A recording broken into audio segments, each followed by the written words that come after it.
Cool. Going live. New functionality alert.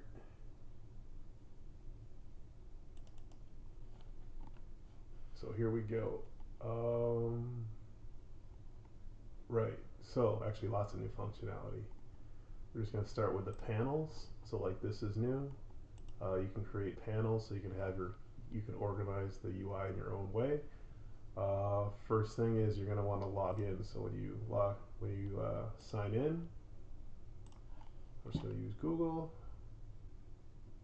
Sign in with my account. Now I'm signed in. This panels will appear if you have any. These are some that I've made. You can edit them, or you can create new ones. Basically, just opening up settings, panel configurations, hitting Save New, and then you can just make a new one, and then it'll appear here. So that's what my new one is, which is just the welcome panel. You can see which panels are actually live based down here. I have a settings panel, which is panel configuration, so you can actually turn this on and off, whatever, like however you want. Let me just get back to where I was.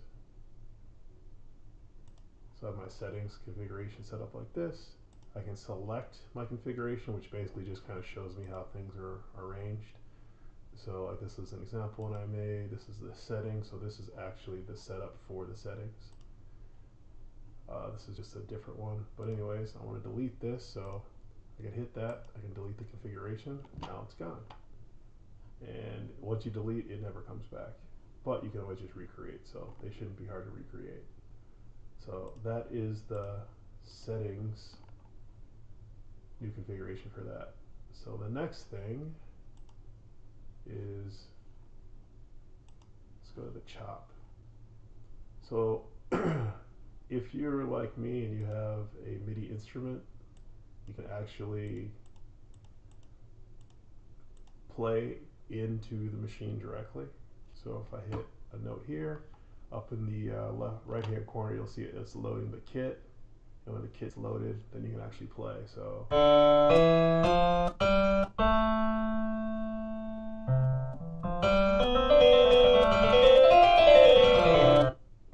that's just my little keyboard that I have. It's this Kai Professional LPK25. I think it was like 25 bucks, and I got it at not thrift store, an electronics store in Spain somewhere, like 7 years ago. But it's USB, it plugs right into the computer, and I can read it directly. So if you have a MIDI instrument, then this should work for you. There is a little bit of a bug right now, so you actually have to like change what the instrument is like one time, and then you'll be able to use it. Yeah, so you have all sorts of different instruments. When you have the instrument, it's going to load up the kit. It's a little slow, but so that's cool. So now you can play the instruments, which is great, but then you want to be able to record what you play. So I have this music recorder. It's super simple. Basically, you can put in the tempo that you want. I don't have a click track or anything like that. So once you hit record, it doesn't actually start recording until you hit the first note. So once you hit that first note, then it records everything after from that first note and on. So everything's relative to that first note. So if I play something here,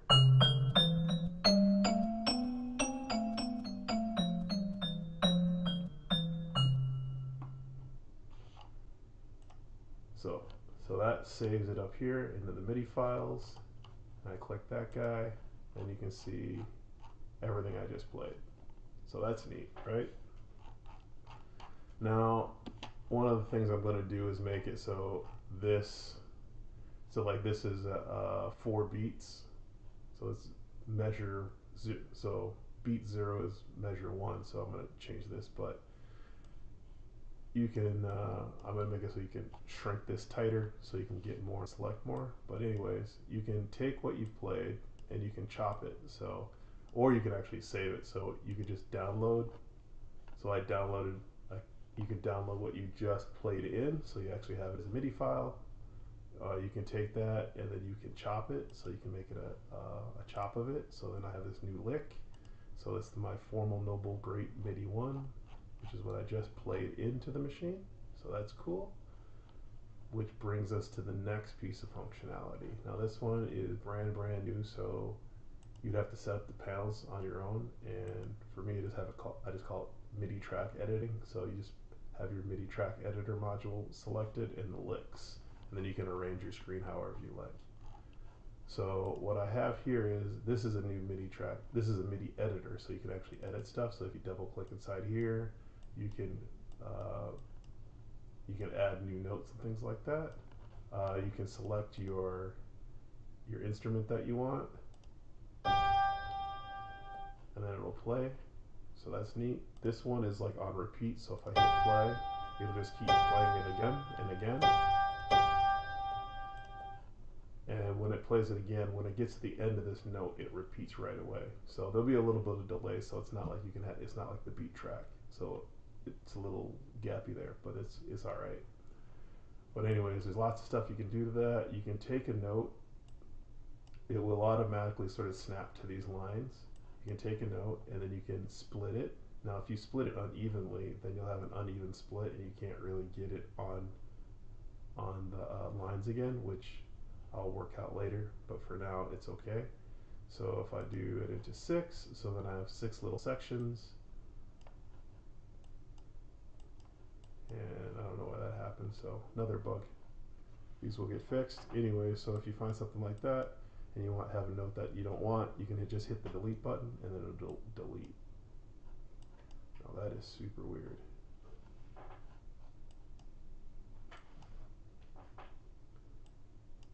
I'm assuming that every one of these has something like that in there. Nope. Okay, maybe just those ones. Okay, cool. So then you can hit that.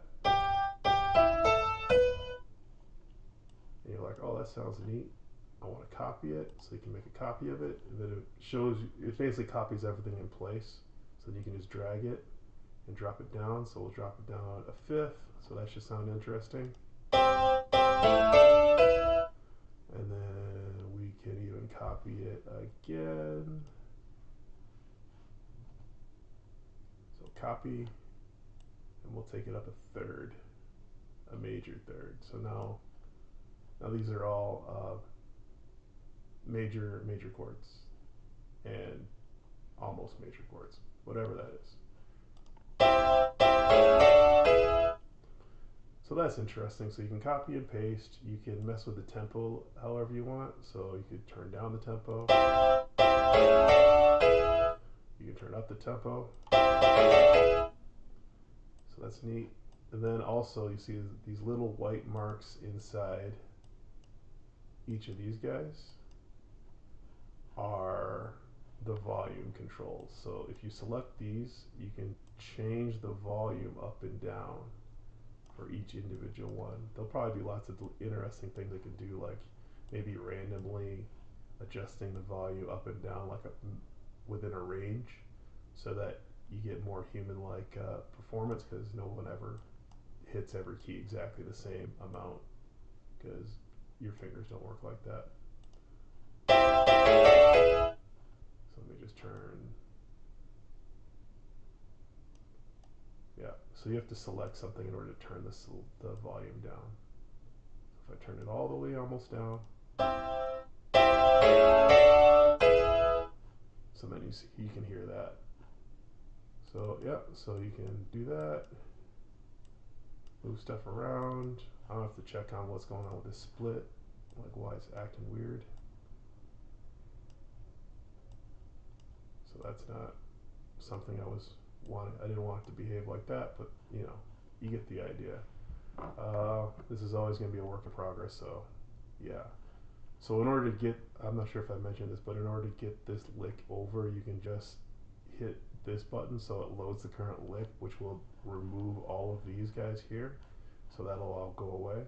If you want to save this somewhere, then you just hit this. You can like type in a name and you go save, and then it'll save it locally on your machine. And then you can just drop it back into the chop, or you can drop it back into the MIDI files in here, and then it would appear that you could do whatever you want with it. So it's kind of like that completes the circle. But yeah, so that's what we have right now. More improvements will always be coming. I will be fixing these bugs as I find them. If you find them, drop comments, let me know, and make this as good as we can get it. And what else was there? Oh yeah, so one of the things we're going to do is connecting what you chop into like the chord progression. So if I take this guy and then I want to make like a modifier,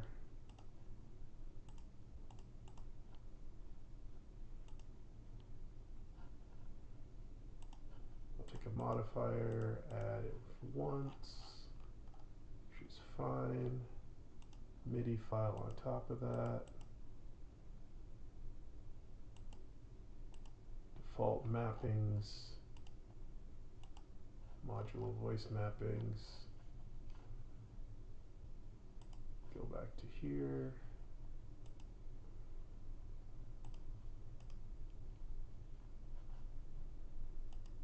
so the whole row, see what that sounds like.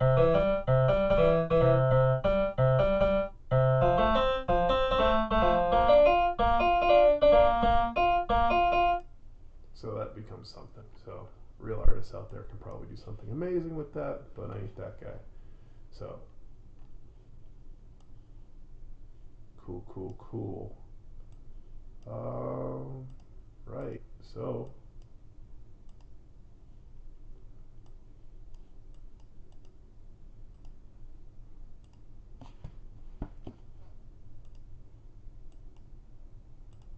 cool. And that's pretty much all the new stuff that we have going on. There'll be more stuff coming. But yeah, once you get sort of a composition put together, you take it to your regular DAW, and then you can take that sound to the next level because you can get some really good samples from there. Thanks for watching. Bye.